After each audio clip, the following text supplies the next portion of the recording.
sudah jam 5 saya. Iya kan.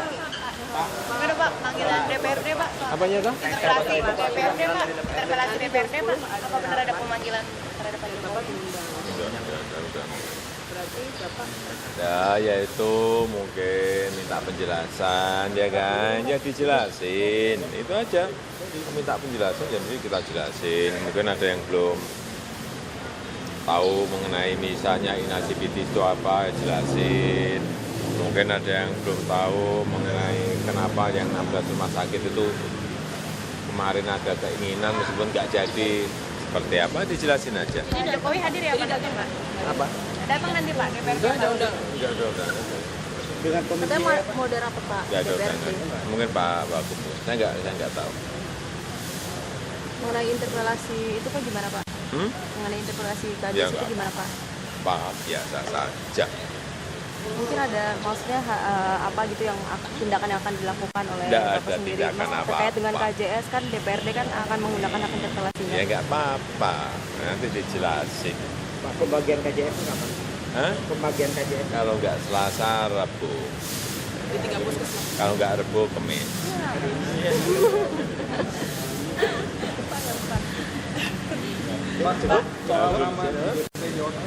Ya katanya Bapak masih sama Ibu masih terdaftar di DPT Jalan. Oh ya biasa toh, namanya masih terdaftar. Tapi kan KTP saya di sini. Kemarin memantau Pak sempat memantau Pak kemarin. Apanya udah memantau apanya? Kan malamnya Bapak ke kantor DPT. Nah, yo kenapa? Itu mau ucapan Dipantau apanya? selamat Pak supaya masih Mantau kayak apa saja. Iya Pak. Bapak kemarin dicari teman-teman soal Nah itu benar.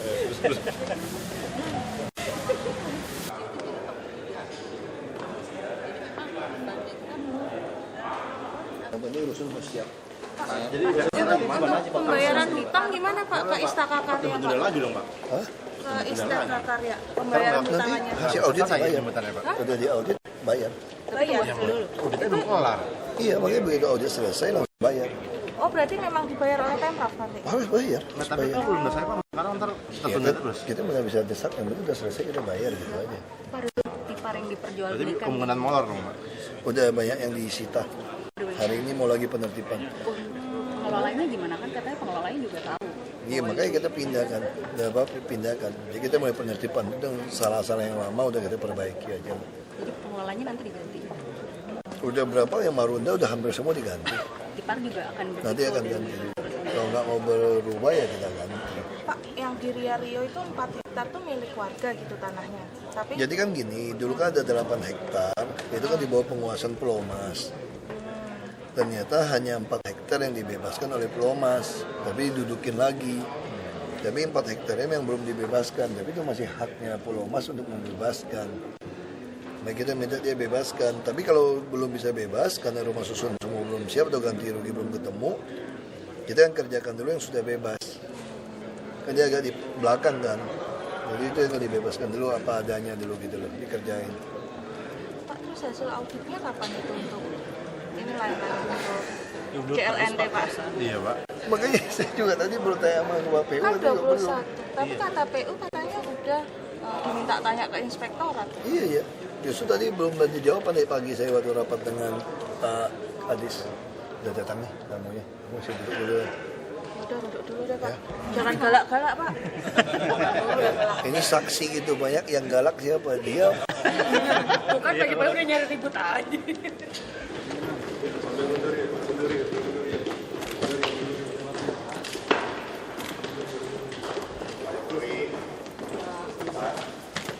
Nanti loh. Benar Pak. Yang tadi mau interpelasi itu ada di mana ya? Apanya? Interpelasi. Interpelasi ya nanti dijelasin kalau bertanya ya dijelasin aja, nggak ada masalah. Berarti sejauh ini kalau misalkan memang dari DPRD memutuskan ada interpelasi nanti Bapak siapa yang mau jelaskan? Ya dijelaskan, ditanya ya mesti dijelaskan. Santai saja lah. Tapi kalau menurut Bapak sendiri sebenarnya harus nggak sih Pak? Ya nggak tahu, itu haknya Dewan kok. ada yang tanya ya jelasin gitu aja. Itu sebenarnya hal yang sangat teknis sebetulnya, hanya teknis kecil-kecil. Tapi kalau perlu diperlukan interpelasi ya dijelasin gitu aja. Ada isu bahwa anggota dewan hanya ingin menjaga Bapak sama Pak Ahok aja, gimana Pak? Dan juga APBN katanya sempat ada isu bahwa anggota dewan itu hanya untuk menjegal Bapak sama Pak Ahok aja, itu gimana Pak? Itu hanya akal-akalan saja. Nggak tahu ya. Dijegal untuk apa? Gimana Pak? Nah, dijegal untuk apa gitu loh. Penjagalan Untuk menjatuhkan Bapak. Iya. Nyapres katanya Pak. Terkait 2014 biar Pak bakal nyapres katanya. Biar nama Bapak jelas ya. Biar nama jelek. Iya Pak. Oh. Tanggapannya gimana Pak? Elektabilitasnya biar turun, Pak. Kalau misalnya kayak gitu tuh gimana Pak? Nggak usah dijelek-jelekin aja sudah jelek. Apa ini ada indikasi di politisasi? Gimana Pak? Nggak tahu, nggak mikir, saya nggak mikir. Bapak.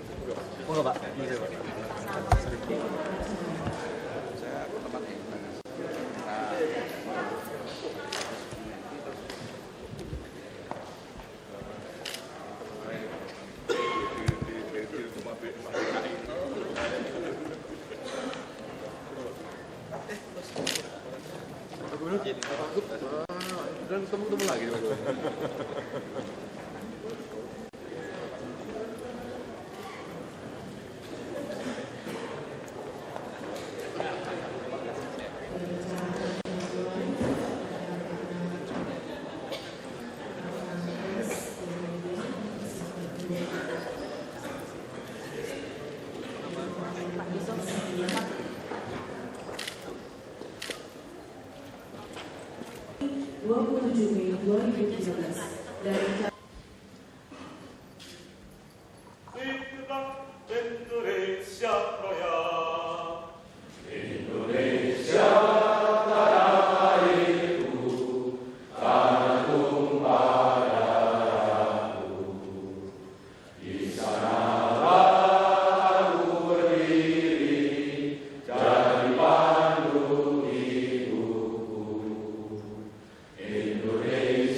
Allahumma ya Allah ya Tuhan kami, berbaguslah agama kami, karena agama adalah sandaran hidup kami.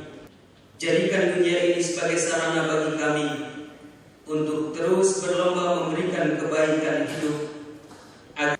Bahagiakan hati kami hanya dengan menjadikan aktivitas hidup ini menjadi ibadah kepadamu, dan Engkau cukupkan kami dengan rizkimu yang halal. Allah Rabbana taqabbal minna innaka antas samiul alim wa tub 'alaina innaka antat tawwabur rahim wa fil akhirati hasanah wa qina adzabannar walhamdulillahi rabbil alamin. Assalamualaikum warahmatullahi wabarakatuh.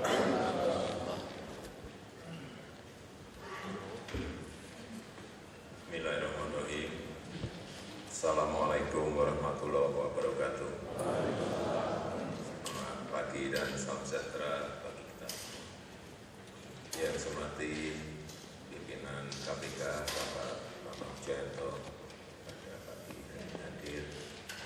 Yang saya hormati Bapak Kepala BPKP Prof. Martiasmo, Bapak Ibu semuanya, hadirin yang berbahagia. Pada kesempatan pagi hari ini saya mungkin ingin menyampaikan beberapa hal yang telah dilakukan oleh pemerintah DKI dalam rangka pencegahan korupsi. Yang pertama,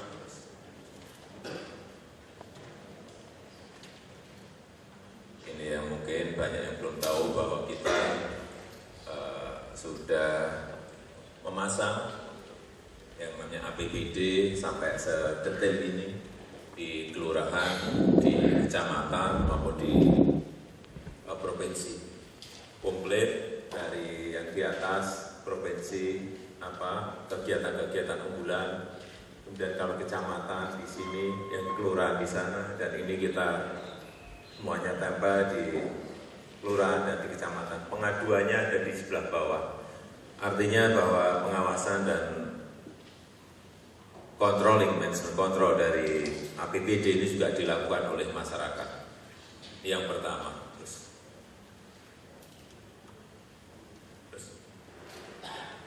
Kemudian yang kedua juga dengan e-ticketing.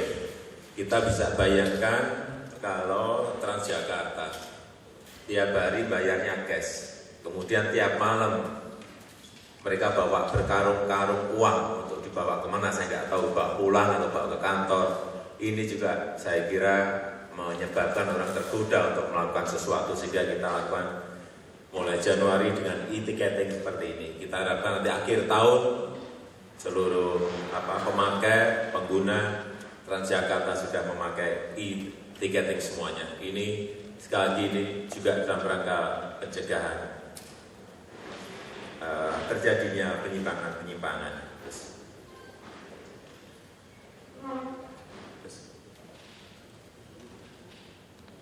Kemudian yang ketiga, pajak online yang juga sudah kita mulai pada bulan Januari yang lalu, menyangkut pajak untuk restoran, pajak hotel, pajak tempat hiburan, dan parkir yang sudah kita mulai dengan sistem online seperti ini. Ini kami yakini dengan sistem ini akan bisa meningkatkan, kita juga nggak tahu akan berapa kali lipat peningkatannya PAD kita, tetapi yang jelas pajak online ini juga dalam rangka controlling, pencegahan terhadap terjadinya penyimpangan-penyimpangan yang ada di pelaksanaannya, yang ada di lapangan. Karena kalau pajak hanya tertulis, ini juga dengan tangan ini juga gampang sekali untuk diselewengkan. Jadi pajak online ini juga dalam rangka pencegahan terjadinya penyimpangan.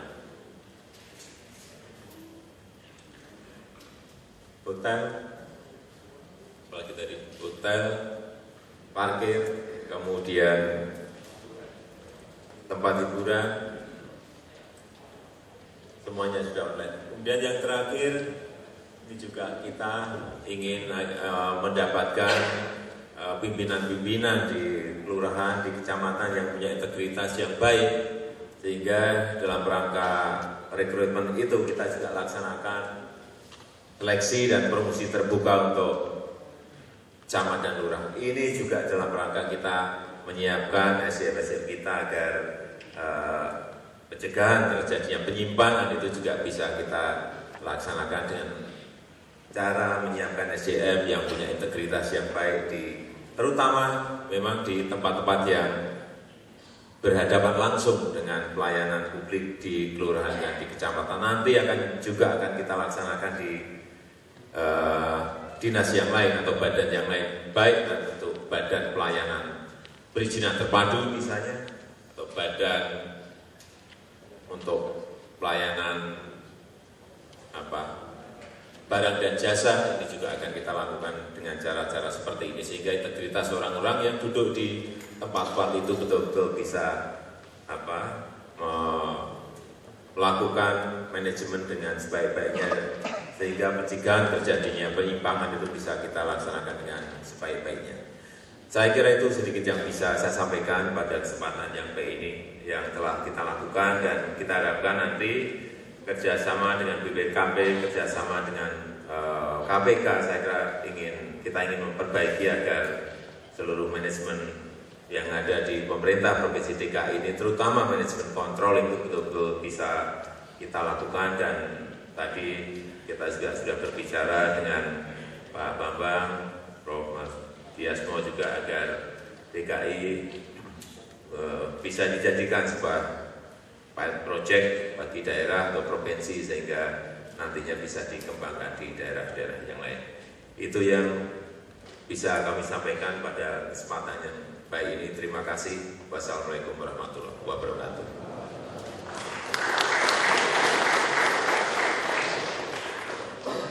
Bismillahirrahmanirrahim. Yang terhormat pimpinan KPK Bapak Bambang Wijoyanto, Bapak Gubernur DKI Jakarta Bapak Joko Widodo, dan Bapak Wakil Gubernur, dan juga para pejabat struktural dengan KPK, Pak Deputi, dan juga BPKP, dan juga pimpinan BPKP di Gubernur DKI Jakarta. Para hadirin yang berbahagia, Assalamualaikum warahmatullahi wabarakatuh. Selamat pagi, salam sejahtera bagi kita semuanya. Pertama-tama, pada saat ini kita mengucap syukur kepada Allah Subhanahu Wa Taala, Tuhan Yang Maha Kuasa, yang insya Allah berikan taufik dan hidayah pada kita semuanya, dan inayahnya, dan insya Allah kesehatan lahir dan batin, dan juga kewarasan. Pak Bambang menjadi selalu sehat dan waras sehingga bisa hadir pada pagi hari ini, yaitu berkumpul untuk melakukan kick off kegiatan koordinasi dan supervisi pencegahan korupsi atau Korsugah tahun 2013 di Pemda DKI Jakarta. Bapak Ibu yang saya hormati, seperti Pak Gubernur sampaikan tadi, Bapak, harapan kita Korsugah ini merupakan kelanjutan. Yang pertama di tahun 2012 dan sekarang sudah melangkah ke tahun 2013. Dan tadi Bapak Perdana Bambang saya juga sudah berbincang-bincang karena di DKI ini anggaran yang paling besar,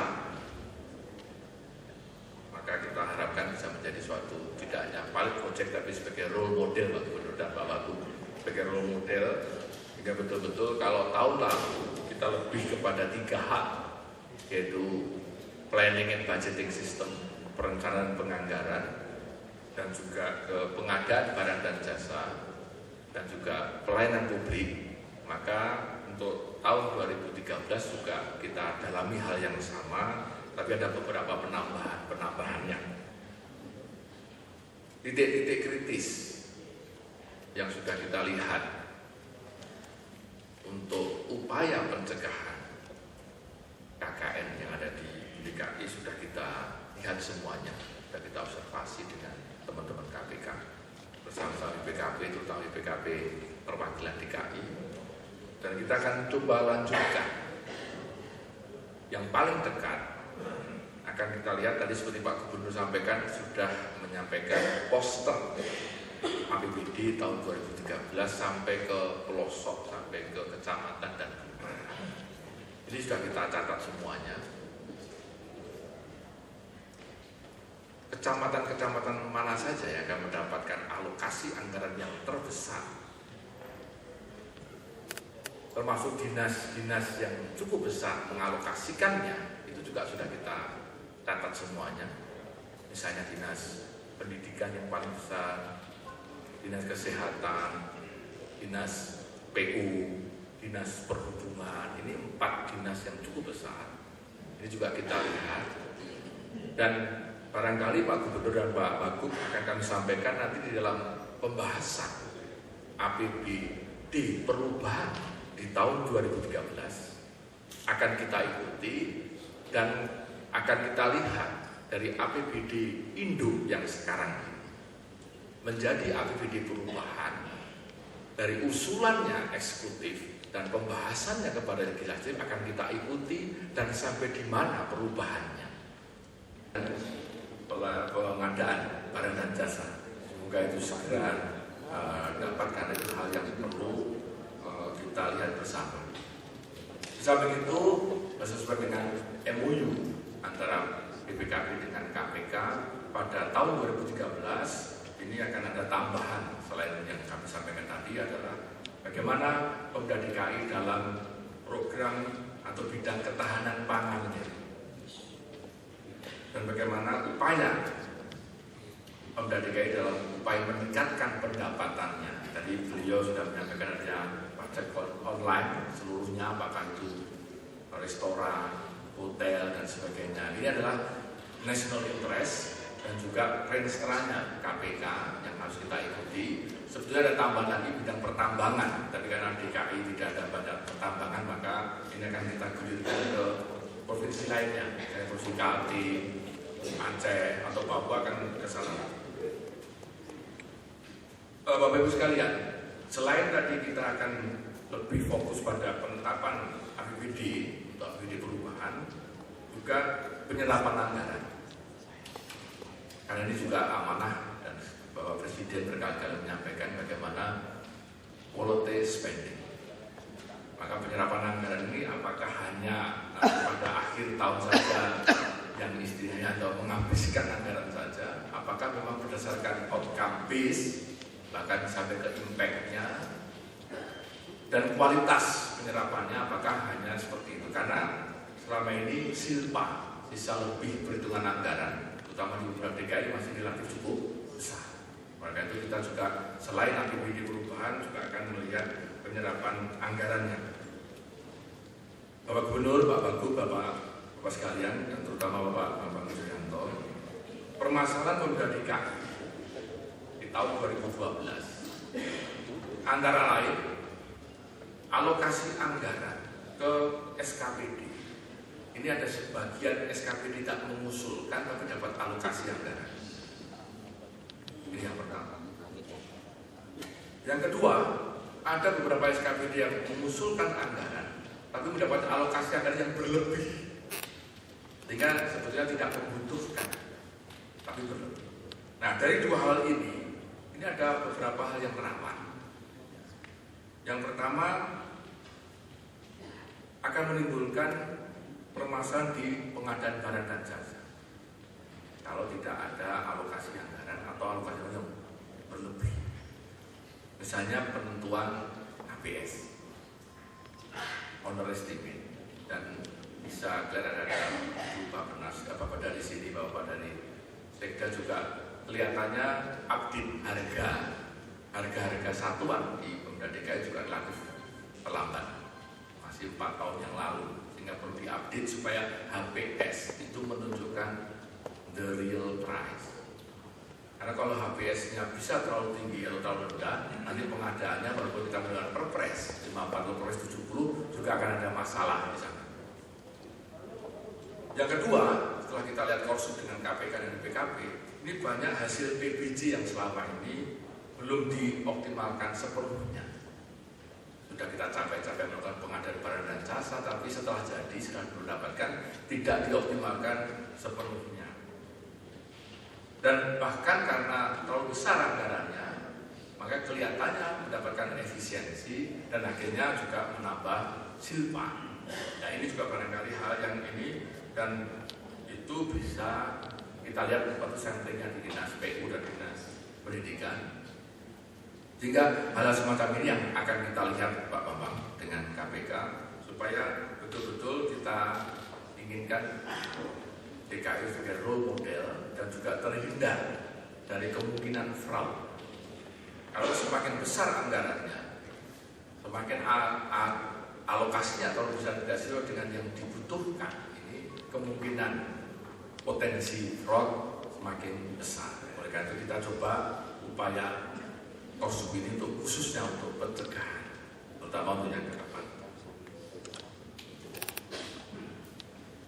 Di samping itu juga kemarin ketika Alhamdulillah sudah disahkan, karena kalau APBD berlalu-lalu juga akan menimbulkan hal yang juga tidak bisa menimbulkan fraud juga. Oleh karena itu kita juga ingin nanti dalam proses APBD perubahan ini semoga lebih cepat, tidak berlarut-larut, dan antara usulan eksekutif dengan yang disetujui legislatif juga tidak terlalu banyak berbeda. Kalau berbeda ada justifikasinya, karena mungkin DPRD juga mengetahui betul kondisi di daerahnya, sehingga ada need assessment-nya, sehingga betul-betul kita lihat.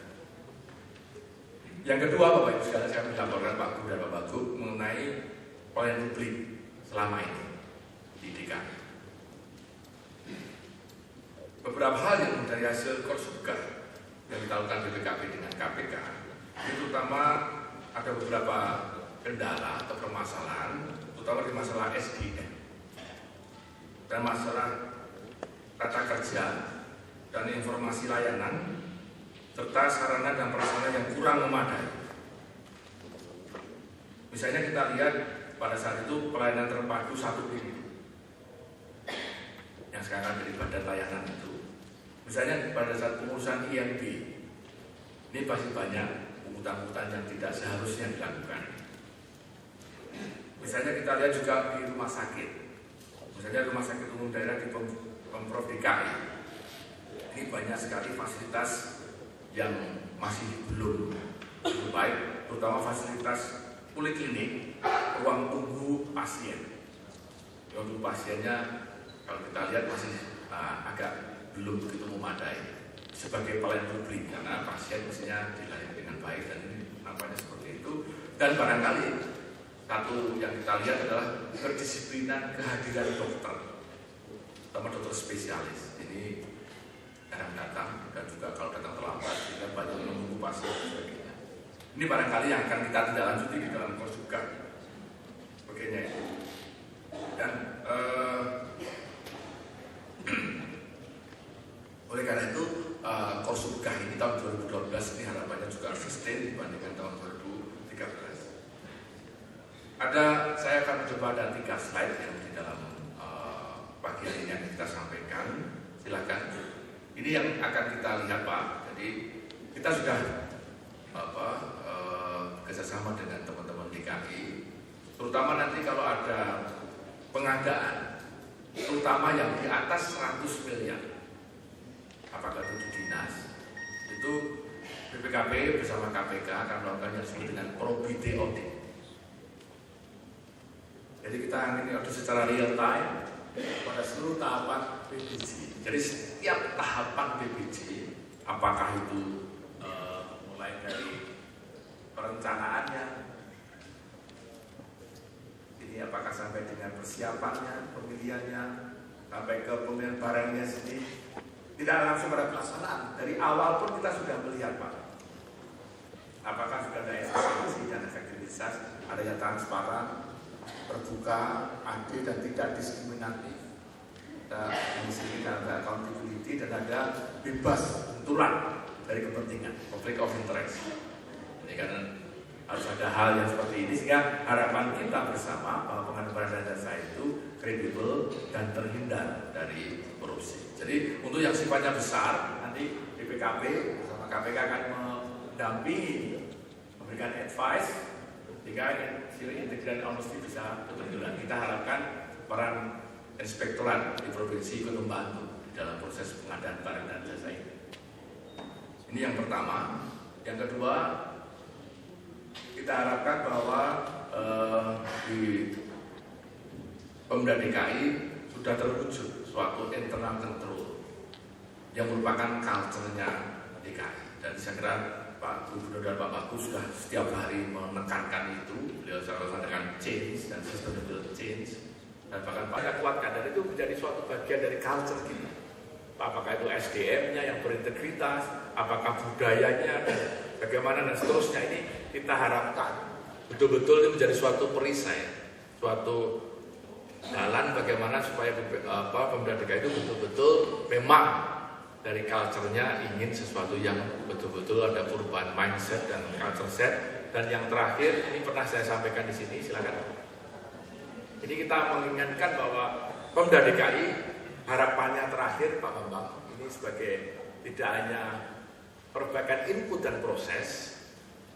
Kemarin saya sampaikan ini sudah ada semacam pembagian tugas. Kalau nggak salah waktu itu, kalau Pak Bagus lebih banyak kesininya, bagaimana perbaikan input dan prosesnya.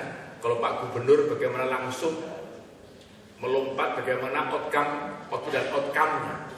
Langsung bagaimana Pemda DKI lebih bersih dan bebas KKN, lebih efisien dan efektif dalam pengambilan keputusan, dan juga pengambil kebijakan, dan ini bagaimana peningkatan kualitas pelayanan. Sehingga expectation gap antara kinerja DKI dengan apa yang diharapkan dari seluruh kebutuhan stakeholders di Pemda DKI itu betul-betul tereliminasi. Jadi betul-betul sama antara harapan dengan kinerja DKI, dan betul-betul orang-orang asing pun siapapun karena bagian dari pemerintahan Indonesia. Sehingga itulah harapan kita supaya betul-betul Pemda DKI insya Allah bisa menjadi role model, jadi contoh quick wins, dan juga betul-betul bisa diharapkan kita semuanya. Dan ini adalah kita harapkan juga berbasis risiko. Dan saya kira dengan IT Pemda DKI yang sudah maju, mudah-mudahan bisa berhasil dengan baik.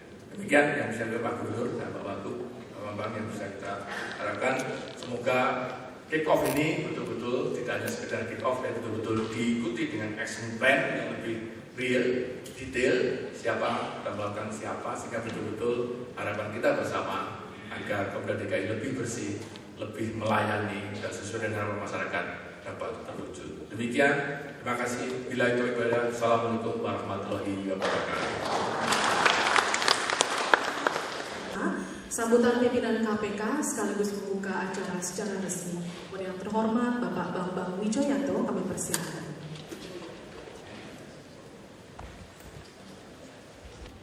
Ibu dan Bapak yang saya hormati, Gubernur Provinsi DKI Jakarta yang saya cintai, Profesor Mardiasno, kolega saya, senior saya, Ketua BPKP yang saya cintai, Pak Wakil Gubernur yang juga saya cintai, ibu-ibu dan bapak-bapak saudara-saudara sekalian yang saya cintai dan hormati, Assalamualaikum warahmatullahi wabarakatuh.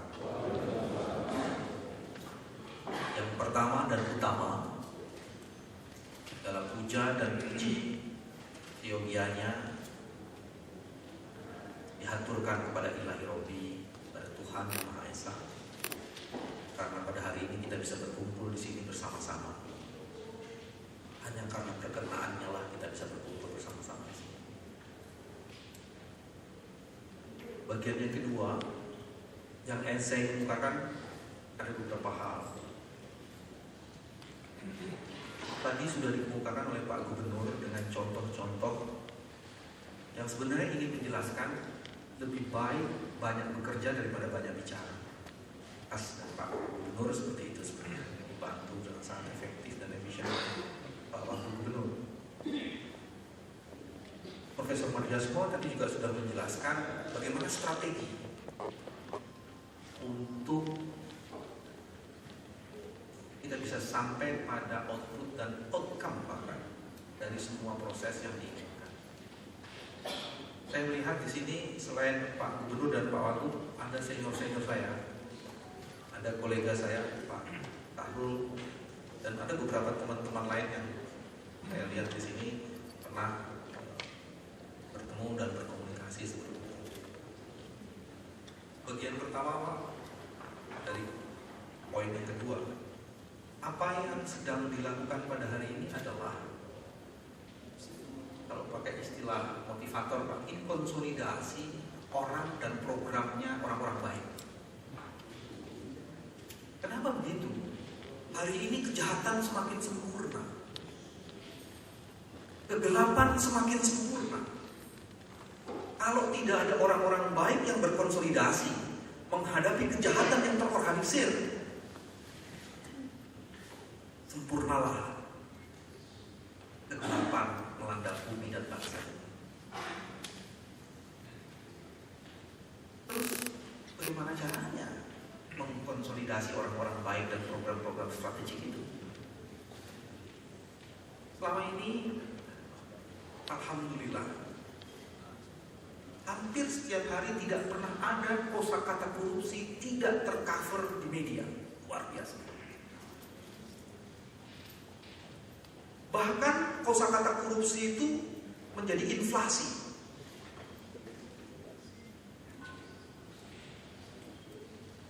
Seolah-olah kalau tidak ada kata korupsi, kosakata korupsi di media itu belum pas pada hari ini. Tetapi kalau dilacak lebih jauh, itu kata-kata atau kosakata korupsi korupsi itu diletakkan kepada penindakan. Jadi kalau nggak berdarah-darah ini nggak di cover oleh media. Jadi medianya senang berdarah-darah. Kalau orang ketangkep, ada operasi tangkap tangan, nah itu baru mantap. Padahal menangkap 1000 koruptor tanpa membangun sistem yang memproduksi para koruptor itu, kita melakukan kesalahan besar. Pendekatan penindakan semata-mata adalah pendekatan yang bersifat kuratif, pendekatan palang merah, pendekatan pemadam kebakaran. Harus dibangun sebuah sistem yang bisa meminimalisasi potensi korupsi dengan membangun sistem. Digunakanlah apa yang sekarang disebut dengan pencegahan, lebih khusus lagi koordinasi supervisi di bidang pencegahan. Kenapa ini mesti dilakukan? Karena sistem yang memproduksi kejahatan itu harus dikendalikan. Nah, inilah pentingnya koordinasi dan supervisi di bidang pencegahan. Kita ingin membangun yang disebut dengan pendekatan palang pintu. Nah, kalau tadi palang merah, ini pendekatannya harus palang pintu. Mencegah, meminimalisasi, kalau bisa mengeradikasi semua potensi kerawanan korupsi. Sistemnya apa yang kita mesti masuk? Kalau sistem sudah masuk, Profesor Ferdiatmo sudah mengatakan tadi, kita juga harus membangun budaya. Jadi kombinasi antara orang baik dan sistem yang baik, insya Allah akan bisa meminimalisasi potensi korupsi. Nah, inilah yang sedang akan kita lakukan. Dan ini, program seperti ini bukan yang terakhir. Ke depan, KPK bersama-sama dengan BPKP sedang mengembangkan dan bahkan sudah mulai exercising awal, yaitu yang disebut dengan kebijakan preemptif. Kalau tadi ada kebijakan represif, orang ditangkap, orang ditahan, orang dipenjarakan, dia tidak boleh sendirian, dia harus dikombinasi dengan program yang disebut dengan preventif. Dia sudah dikemukakan. Dan nanti juga akan dikembangkan program yang namanya preemptif. Setiap potensi kecurangan sedari awal harus sudah mulai dideteksi dan langsung dikendalikan. Itulah yang nanti melalui program yang disebut dengan Fraud Control Plan. Pan akan ke sana. Nah, ibu-ibu dan bapak-bapak, program yang hari ini kita diskusikan sebagai bagian dari kick-off meeting, pada hari ini di 33 provinsi di Indonesia serentak dilakukan program seperti ini dan dimulai dilakukan dari DKI. Jadi nanti akan ada 33 provinsi bersama-sama KPK dan BPKP. Ada 33 pemerintahan ibu kota provinsi, jadi bisa kabupaten, bisa juga kota madianya. Dan dari situ nanti ada berbagai dinas dan kota yang akan menjadi bagian dari proses pendalaman perluasan.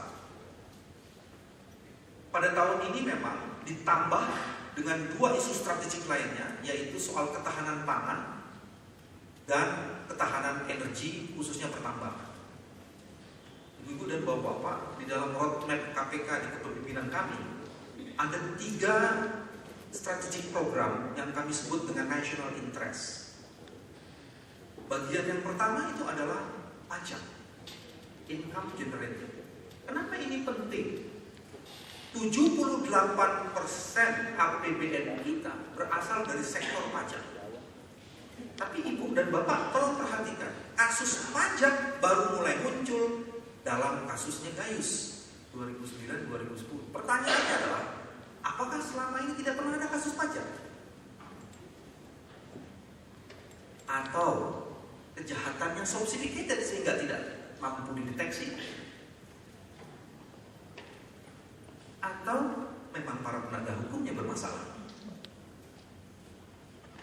78% ibu dan bapak. Selama ini fokus pemberantasan korupsi tidak diimbangi income generating, tetapi dari penggunaan dana di expenditure. Nah, ini harus dibalik logikanya. Itu sebabnya panjang 2012-2013 lebih dari 5 operasi tangkap tangan KPK bekerja sama dengan Direktorat Jenderal Pajak dan sebagian besar masukannya dari masyarakat berkaitan dengan sektor pajak. Nah, yang kedua yaitu soal ketahanan pangan. Kenapa ini ketahanan pangan jadi penting? Ini di luar DKI, ketahanan pangan. DKI tadi sudah dikemukakan di beberapa sektor strategik tertentu. 80% penduduk Indonesia itu ada di desa. 70-80%-nya itu di bawah garis kemiskinan. Ibu dan Bapak tahu berapa APBN kita di sektor pertanian? Di bawah 4%. 4% kali 1.600 triliun itu sekitar 5 triliun. Hampir 6. Tetapi subsidi pangannya bisa 4-5 kali lipat. Kenapa seperti itu? Karena yang akan dihidupi itu adalah petani di luar daerah Indonesia. Industri gula kita akan hancur karena kita kalah sama India dan Thailand. Lebih mudah membeli impor daripada memproduksi. Dan lama-lama industri kita akan hancur. Dan kalau ini terus-terus dilakukan, sebenarnya kita berpihak pada siapa ini? Siapa yang akan kita besarkan di bangsa ini? Bahaya sekali. Disitulah rente ekonomi terjadi, korupsi terjadi karena mengimpor lebih mendatangkan ekonomi rente. Contohnya sapi impor. Contohnya. Dan ketika kami bicara di sini, bukan kami tidak studi, kami sudah studi, Pak. Ada kartel di situ, Pak, di internasional sampai di tingkat lokal. Yang namanya peternak sapi itu, dia insya Allah akan miskin seumur hidupnya. Karena untuk menjual ternaknya, dia harus melalui apa yang disebut dengan belantik, broker-brokering. Kalau dia sampai menjual di pasar hewan, dia akan dihabisi, Pak, oleh belantik ini. Dan boleh dicek, hampir seluruh rumah potong hewan kita bersih dan bagus karena memang tidak dibentuk memotong hewan. Nah, ini serius ini. Mengerikan, Pak. Peri kebinatangan nggak ada sama sekali di dalam konteks sapi impor. Contohnya sederhana, sapi impor itu, Pak, kami ini studi ya, jadi bukan main-main ini bicara. Kalau dia mau dibawa ke tempat pemotongan itu, jalannya bagus, Pak. Tapi kalau sapi lokal, Pak, diambil pakai kren, dipindahin ke situ, dan itu ada yang kepalanya pecah jatuh, ada yang badannya, aduh, sian, Pak. Itu sebabnya priority-nya di KPK adalah yang kedua, ketahanan pangan. Ketahanan pangan itu sebenarnya kami sebutnya ketahanan pangan plus-plus. Ada peternakan, ada pertanian, ada perikanan, pendidikan sama kesehatan. Itu, Pak, 5 itu. Disitulah hajat hidup orang banyak ada di situ. Dan yang terakhir adalah ketahanan energi. Dan kami kan konsentrasi untuk tahun ini di pertambangan, gitu ya, Prof. Ya? Pertambangan. Kenapa ini penting? Disitulah agunan Indonesia. Masa depan Indonesia sebenarnya di ketahanan energi. Saya kasih buka sedikit saja saya buka. Studi kami mengenai batu bara itu menarik sekali. Indonesia itu nomor 7 di dunia yang mempunyai cadangan batu bara. Saya ada satu istilahnya sekitar 20 metric ton atau apa. Sementara Cina dan Rusia itu 7 kali lipatnya. Hampir 140, 150. Jadi lebih banyak mereka sebenarnya. Tetapi eksportir terbesar batu bara adalah Indonesia. Pendapatan kita di sektor batu bara hanya 20 triliun. Ada masalah di strategi yang disebut dengan ketahanan energi kita. Suatu saat ketika sumber tak terbarukan itu habis, maka Indonesia akan tergantung secara absolut dengan sumber-sumber energi yang tak terbarukan. Dan kita akan semakin miskin, nisbah hina. Ada masalah, Pak, di situ. Nah, ini yang mesti diperhatikan baik-baik. Dari sini apa yang mesti dilakukan kemudian?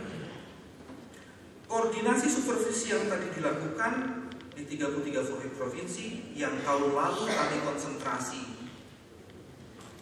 di pengadaan barang dan jasa, di anggaran, serta di pelayanan publik, ini akan kita dalami dan akan kita perluas sektornya. Apa juga yang menjadi penting di situ? Saya mengusulkan sekitar 3 hal lagi. Tadi diskusi awal dengan Pak Gubernur.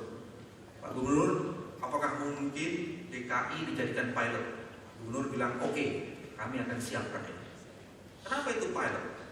Ada beberapa dasar yang bisa dijadikan. Pak Gubernur tolong untuk mempersiapkan pilot ini berkaitan dengan program kita. Coba dikualifikasi Pak yang namanya penyelenggara negara di pemerintahan DKI. Semua orang-orang, jabatan-jabatan yang secara strategik mengelola uang yang paling banyak dibikin Pak menjadi penyelenggara negara. Kenapa begitu? Karena KPK bisa masuk di orang-orang jabatan-jabatan yang disebut dengan penyelenggara negara, penegak hukum, dan pihak-pihak lain yang terkait. Kami ingin masuk Pak. Satu itu. Kedua Pak, kalau sudah sebagai penyelenggara negara, dia mempunyai kewajiban untuk melaporkan LHKPN. Kalau DKI mau menjadi pilot, saya menawarkan satu gagasan. Nah, ini sudah dikaji di KPK. Setiap penyelenggara negara yang melaporkan LHKPN-nya, bila ditemukan kecurigaan, maka KPK bisa masuk untuk memeriksa. Dan orang-orang yang menandatangani LHKPN itu, Pak Wakil Gubernur, dia harus membuat pernyataan di LHKPN itu. Bila ditemukan kekayaan lain di luar yang dilaporkan, maka penyelenggara negara itu dengan ikhlas menyerahkan kekayaannya kepada negara untuk dirampas. Sederhana Pak, jadi nggak keringet nih lawan pemberantasan korupsi ini. Ya kan? Kami tahu Pak modus-modusnya sekarang. Definisi benda sekarang ada 3 Pak, bukan bergerak dan tidak bergerak, ada lagi benda yang bergerak-gerak. Karena sekarang, mohon maaf ibu-ibu, saya tadi dari awal saya menggunakan kata ibu lebih dahulu ketimbang bapak-bapak. Karena ibulah sumber kehidupan itu dimulai. Bangsa ini hadir kalau ada ibu yang hebat. Dan sekarang ini dihina-hinakan ibu-ibu dan perempuan-perempuan. Karena untuk mengelabui aset, covering dan layering, satu lagi perempuan yang dipakai. Dan bahkan untuk mencari perempuan itu ada human trafficking Pak. Dicari itu Pak. Saya nggak sebut ya nama tersangkanya atau terdakwanya. Dia sebut itu Pak. Saya tolong dicarikan perempuan dengan tipe seperti ini, ukuran seperti ini, begitu Pak. Bahaya betul. Ini off the record ya, bukan untuk di. Ini kan khusus untuk DKI, bukan untuk wartawan. Wartawan nanti dalam diskusi dengan nanti ada ini, ada press conference kan. Nah itu nanti baru buka-bukaannya di situ. Jadi luar biasa sekali.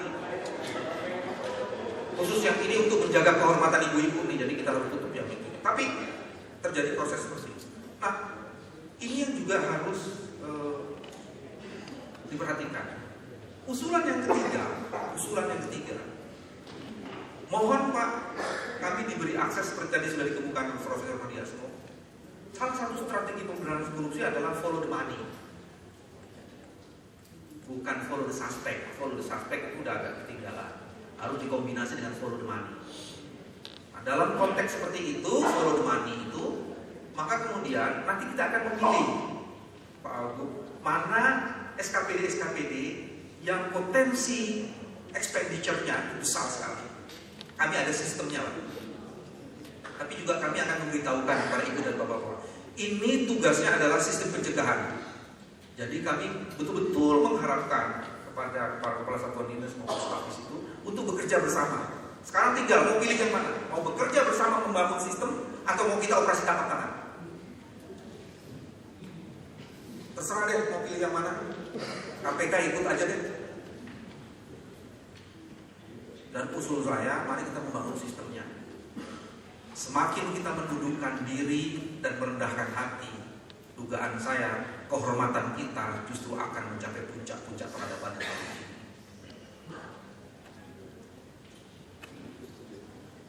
Kalau kami boleh membangun sistem itu di DKI, maka insya Allah DKI akan menjadi pusat peradaban di Island of Integrity di Indonesia yang akan memancarkan sinarnya ke ufuk dan sampai sana ke arsy di mana Allah bertempat tinggal. Mudah-mudahan kalau itu bisa kita lakukan sebagai pusat dari barometer politik di Indonesia, kita harus bisa membangun itu dan menunjukkan kepada dunia, kami bukan bangsa patria, kami bangsa beradab.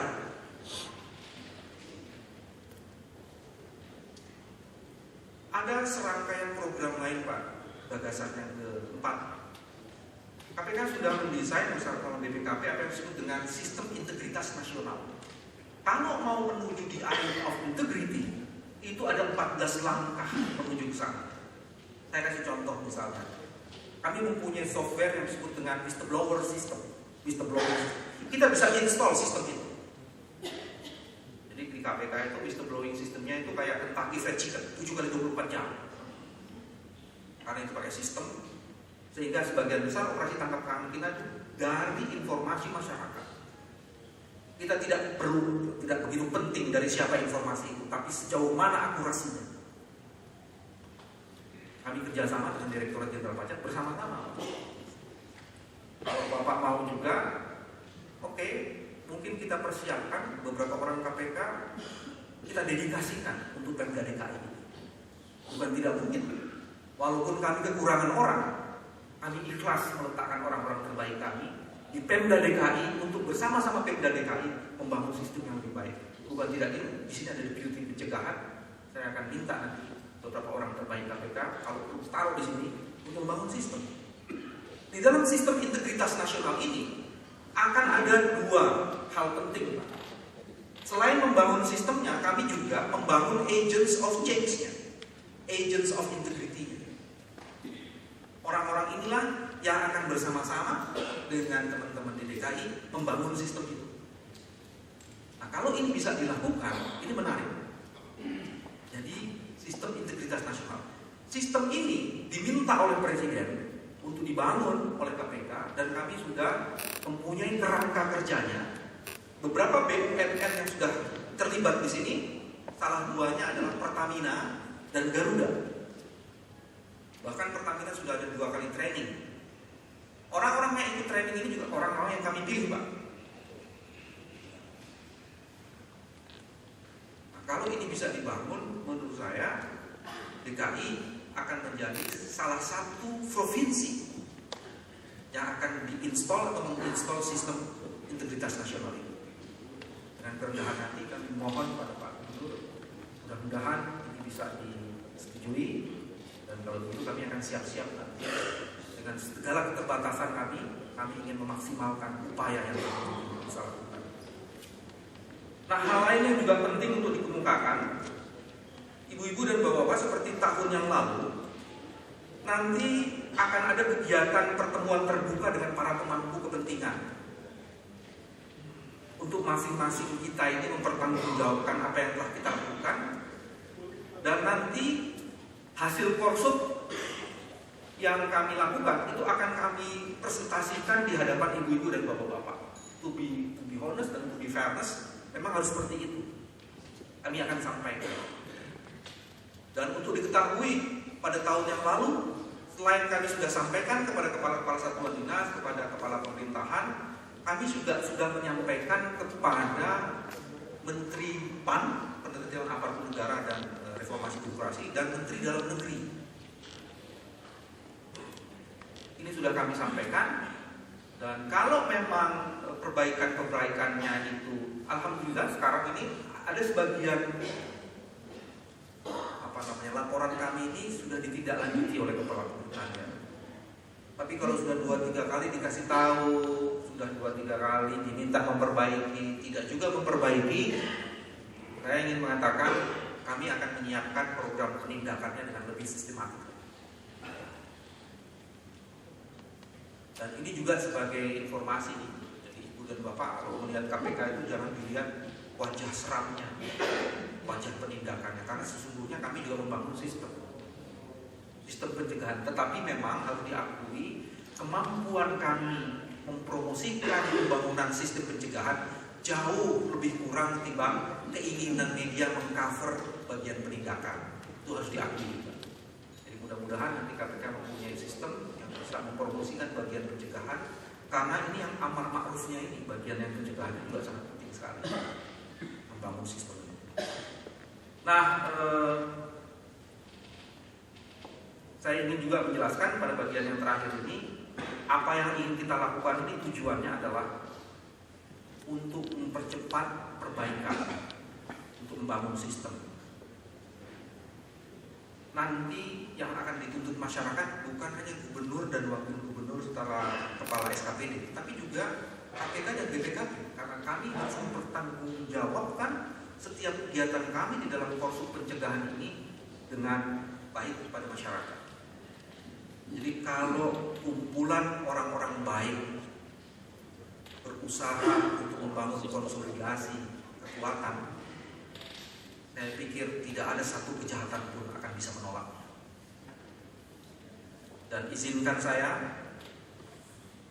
bersama teman-teman di sini, dengan Pak Gubernur, dengan Pak Wakil Gubernur, dengan Pak Ketua BPKP dan seluruh kepala SKPD, Pak Kepala Dinas, saya nyatakan bahwa program koordinasi supervisi di bidang pencegahan di DKI Jakarta dan kelak di kantor-kantor di provinsi-provinsi lain di Indonesia dinyatakan dibuka dan dilaksanakan pada hari ini, dan semoga Ilahi Robbi akan memberikan yang terbaik di sisinya sesuai dengan niat dan upaya kita yang paling maksimal. Terima kasih, saya sudahkan. Assalamualaikum warahmatullahi wabarakatuh.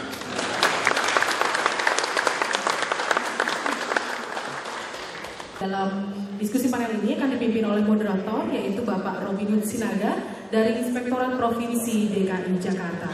Kami persilakan kepada para narasumber dan moderator